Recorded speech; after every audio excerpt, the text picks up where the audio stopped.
বন্ধুরা দেখেন, আমরা এখন একেবারে পুরো উত্তরা যে দিয়াবাড়ি লেকটা আছে, লেকটার একেবারে মাঝখানে আছি। মেট্রোলে আসবেন তারা এখানে নামবেন। যান্ত্রিকতা থেকে একটু মুক্তি পাওয়ার জন্য পরিকল্পনা অনুযায়ী আমরা যাত্রা শুরু করলাম। আমাদের গাড়ি ধীরে ধীরে দিয়াবাড়ির উদ্দেশ্যে এগিয়ে যাচ্ছিল। আজকে দিনটা ছিল মোটামুটি রৌদ্রোজ্জ্বল এবং ট্রাফিকও মোটামুটি কমই ছিল। যেহেতু আমরা একেবারে মূল সড়ক দিয়ে যাচ্ছিলাম না, একটু পাশের সড়ক দিয়ে যাচ্ছিলাম। যেতে যেতে আমাদের মিরপুর 11 মেট্রো স্টেশন এসে থামলো। এখানে কিছুটা ট্রাফিক ছিল। এরপর আস্তে আস্তে আমাদের গাড়ি চলতে শুরু করলো। মিরপুর 11 অতিক্রম করার পর পল্লবী অতিক্রম করলো। রাস্তা দেখে আমাদের খুবই চমৎকার লাগতেছিল, কেননা রাস্তার যে ডিভাইডার রয়েছে সেই ডিভাইডারের মাঝখানে যে কিছু ফাঁকা জায়গা থাকে, সে ফাঁকা জায়গাগুলোতে সুন্দর সুন্দর ফুলের গাছ লাগানো হয়েছিল এবং মোটামুটি রৌদ্রোজ্জ্বল থাকার কারণে দুই পাশের ওয়েদারটাও খুব সুপ্রসন্ন লাগতেছিল। এরপরে আস্তে আস্তে আমরা কিছুক্ষণ পরই একেবারে যে আমাদের স্পট, অর্থাৎ যে কায়াকিং করার যে স্পটটা, সেখানে গিয়ে পৌঁছালাম। পৌঁছানোর পর দেখলাম আবহাওয়া এত চমৎকার, এই আবহাওয়ায় কিছু ছবি না তুললেই নয়। আমরা তাই সবাই কিছু ছবি তুললাম, অনেকে পার্সোনাল ছবি তুললাম এবং গ্রুপ ফটোও একটা তুললাম। আসসালামু আলাইকুম বন্ধুরা, অবশেষে আমরা চলে আসলাম। শুরুতে আপনাদেরকে একটা ইনফরমেশন দিই, আপনারা যারা উত্তরা দিয়াবাড়িতে কায়াকিং করতে আসতে চান, তারা যারা মেট্রো রেলে করে চলে আসবেন, তারা একেবারে এই যে আমার এখানে দেখতে পাচ্ছেন উত্তরা সেন্টার মেট্রো স্টেশনটা, যারা মেট্রো রেলে আসবেন তারা এখানে নামবেন। এবং যারা হচ্ছে গিয়ে বাই রোডে আসতে চান, তারা একেবারে উত্তরা সেন্ট্রাল মেট্রো স্টেশনের একটু আগেই নামতে পারবেন, কারণ আপনাদের জন্য একেবারে এইখানে আপনারা নামতে পারবেন। যারা রিক্সা নিয়ে আসেন বা অটো নিয়ে আসেন বা গাড়ি নিয়ে আসেন, আপনাদেরকে এখন দেখানোর চেষ্টা করবো যে কিভাবে হচ্ছে কি আমরা টিকিটটা কাটি। টিকিট কাটার পর প্রসেসটা কি, চলুন আমার সাথে দেখতে থাকুন। এখন আমাদের টিকিট কেনার পালা। টিকিট কেনার জন্য যেখানে টিকিট সেল করা হয়, অর্থাৎ টিকিট কাউন্টারে চলে গেলাম। আমরা 4 জন ছিলাম, আমাদের 4 জনের জন্য উপযোগী হবে দুটো নৌকা নেওয়া, অর্থাৎ 2 জনের করে যে নৌকাগুলো পাওয়া যায় সে নৌকাগুলো নিলাম আমরা দুটি। আমরা আধা ঘন্টার জন্য নিয়েছিলাম, আমাদের খরচ পড়েছিল দুটো নৌকার জন্য 400 টাকা। কিন্তু আপনারা যারা 3 জনের নৌকা নিতে চান তাদের জন্য অ্যাভেলেবেল রয়েছে 3 জনের নৌকা। 3 জনের নৌকা আধা ঘন্টার জন্য 300 টাকা, এবং যদি আপনি 1 ঘন্টার জন্য নিতে চান সেক্ষেত্রে আপনাকে 600 টাকা দিতে হবে, এবং আপনি যদি 2 জনের নৌকা 1 ঘন্টার জন্য নিতে চান সেক্ষেত্রে আপনাকে দিতে হবে 400 টাকা। এরপর আমরা টিকিট কেটে সামনের দিকে গমন করতে শুরু করলাম। বন্ধুরা, অবশেষে আমরা হচ্ছে গিয়ে টিকিট কাটলাম। টিকিট কেটে এখন আমরা হচ্ছে কায়াকিং এর জন্য উদ্দেশ্যে যাব।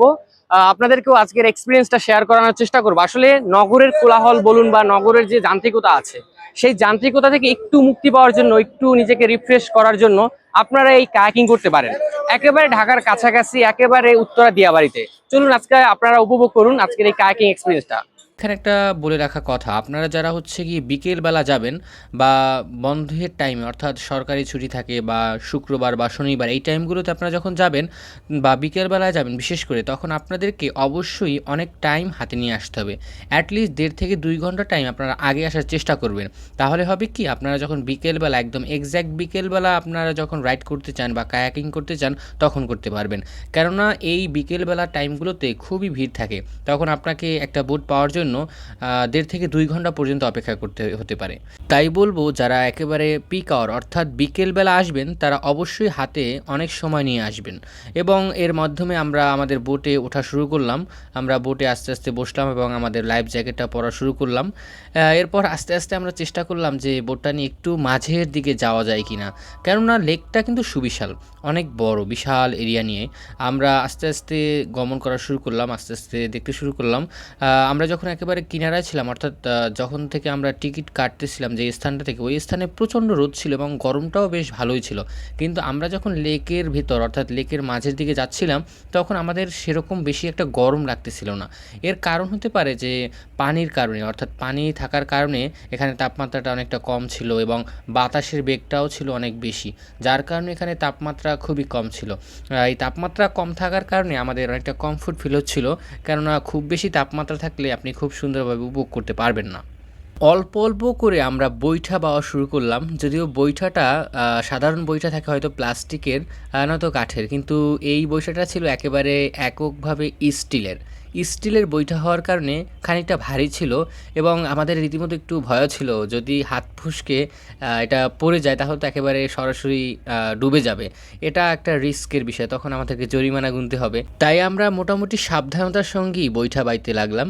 এরপর আস্তে আস্তে আমরা একেবারে লেকের মাঝখানে চলে গেলাম, কেননা মাঝখানে যাওয়ার উদ্দেশ্য হচ্ছে এটা, একেবারে যখন লেকের মাঝখানে থাকি তখন আশেপাশের ভিউগুলো খুব সুন্দরভাবে দেখা যায়। বিশেষ করে বলতে গেলে যখন মেট্রো রেল লাইনের উপর দিয়ে মেট্রো রেল যায় তখন খুবই সুন্দর লাগে। এবং এর পাশে হচ্ছে কি অপোজিট সাইডে হচ্ছে হাউজিং সোসাইটির বিল্ডিংগুলো উঁচু উঁচু, এগুলো দেখতে খুব সুন্দর লাগে। এখন এরকম একটা পরিবেশে বা এরকম একটা ওয়েদারে আপনি যখন এরকম কায়াকিং করতে পারবেন বা কায়াকিং করবেন, তখন আপনার কি হবে, আপনার মনের ভিতর একটা আনন্দ কাজ করবে। আপনার কাজ করার স্পৃহা বা কাজ করার যে একটা আগ্রহ, সেটা কয়েক ধাপে বা কয়েক গুণ বেড়ে যাবে। এর পাশাপাশি আরেকটা বিষয় হচ্ছে এই দিয়াবাড়ি এলাকাটা খুবই জাঁকজমকপূর্ণ বিভিন্ন খাবারের জন্য, বিভিন্ন অ্যাক্টিভিটিস করার জন্য।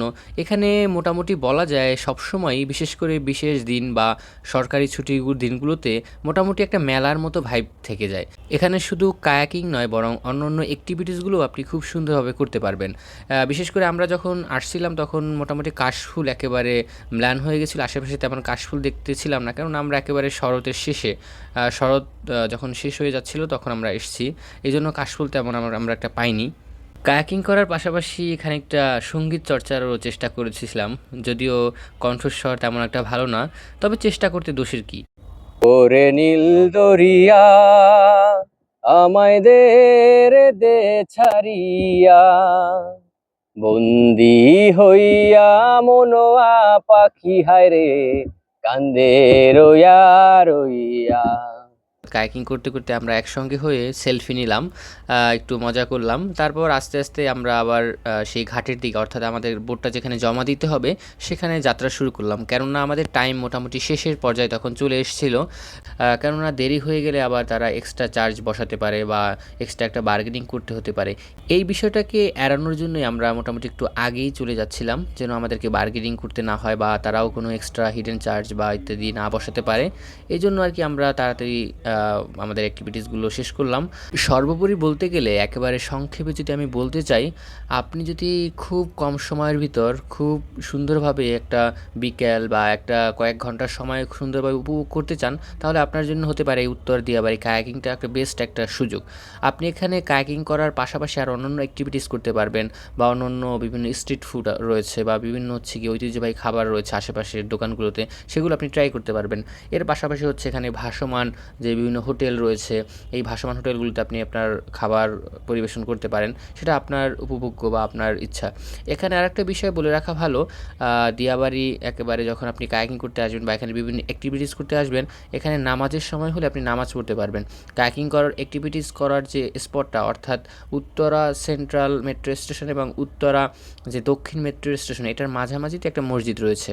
খুব সুন্দরভাবে কিছু অভিজ্ঞতা সঞ্চার করে, খুব সুন্দর প্রকৃতি দেখে কায়াকিং করে এবং আশপাশটা অবজার্ভ করে আমরা আস্তে আস্তে আবার বাসার উদ্দেশ্যে গমন করার জন্য উত্তরা সেন্ট্রাল স্টেশনে আমরা যাচ্ছিলাম মেট্রোতে করে যাব বলে। এরপর আমরা হচ্ছে গিয়ে মেট্রো স্টেশনে একটু দাঁড়ালাম, আশপাশটার পরিবেশটা দেখলাম, কিছু ছবি তুললাম, কেননা এখানটা অনেকটা খুব সুন্দর লাগতেছিল এবং পরিপাটি একটা পরিবেশ, খুব ছিমছাম পরিবেশ, কেননা তেমন একটা লোকজনের জনসমাগম ছিল না। এই স্টেশনটা মোটামুটি একটু নিরিবিলিই থাকে বলা যায়। খুব সুন্দর একটা উপভোগ্য সময় পার করলাম। এরপর আস্তে আস্তে আমরা মেট্রো রেলের দিকে গেলাম। এরপর আমরা মেট্রো রেলের টিকিট কেটে আমরা যাত্রা শুরু করলাম আমাদের বাসার দিকে। কিছুক্ষণ বাদেই আমাদের মেট্রো রেল চলে আসলো। এরপর আমরা আস্তে আস্তে মেট্রো রেলে উঠে গেলাম। আমরা আমাদের নির্দিষ্ট সময় আমরা বাসায় পৌঁছানোর জন্য মেট্রো রেলে উঠলাম। আশা করি আপনারা এই ভিডিওটা দেখার মাধ্যমে কিছুটা হলেও বুঝতে পেরেছেন যে আপনাদের সময়কে কীভাবে কাজে লাগাতে পারেন, বা আপনারা যারা কায়াকিং করতে ইচ্ছুক তারা কীভাবে উত্তরা দিয়াবাড়িতে এসে কোন জায়গায় নামবেন এবং কোন জায়গায় কায়াকিং করবেন এবং কত টাকা লাগতে পারে বা কোন সময় আসতে হবে, এই বিষয়টা সম্পর্কে একটু সম্মুখ ধারণা পেয়েছেন। আশা করি এরপর থেকে আপনারা যারা একটু মিনি ট্যুর করতে চান তাদের জন্য এই কায়াকিং করাটা একটা বেস্ট অপশন হতে পারে। বিশেষ একটা কথা, আপনারা যারা সাঁতার জানেন না তারা অবশ্যই লাইফ জ্যাকেট পরে নেবেন, কেননা যে কোনো মুহূর্তে যদি লাইফ জ্যাকেট পরা থাকে আপনার পানিতে আপনার বোট উল্টে গেলেও বা ডুবে গেলেও আপনার কোনো আল্লাহর রহমতে ক্ষতি হবে না। তাই বলবো আপনারা যারা কায়াকিং করবেন তারা অবশ্যই লাইফ জ্যাকেটটা সেফটি হিসাবে পরে নেবেন। ভিডিওটি কেমন লাগলো অবশ্যই জানাবেন। এরকম আরো নিত্য নতুন ভিডিও পেতে আমাদের সঙ্গে থাকবেন এবং পরবর্তীতে কোন প্লেসে আপনারা ভিডিও দেখতে চান এটাও অবশ্যই জানাবেন। ধন্যবাদ সবাইকে।